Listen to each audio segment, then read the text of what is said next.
Hello everyone, চলে এলাম আজকে আবার একটি লাঞ্চের ভিডিও নিয়ে।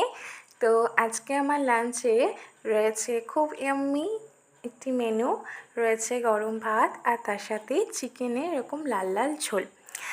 এই চিকেনের লাল লাল ঝোল এরকম ভিডিও তোমাদেরকে সাথে আমি অনেক শেয়ার করেছি, কারণ এটা আমাদের বাড়িতে প্রায় দিনই হয়ে থাকে। খুব পছন্দের একটি রান্না সব্বারকার। তোমাদের কীরকম ভালো লাগে চিকেন কষা না চিকেনের এরকম লাল লাল ঝোল, জানাতে কিন্তু একদম ভুলো না। আর ভিডিওটা ভালো লাগলে একটা লাইক করে দিও। ধন্যবাদ।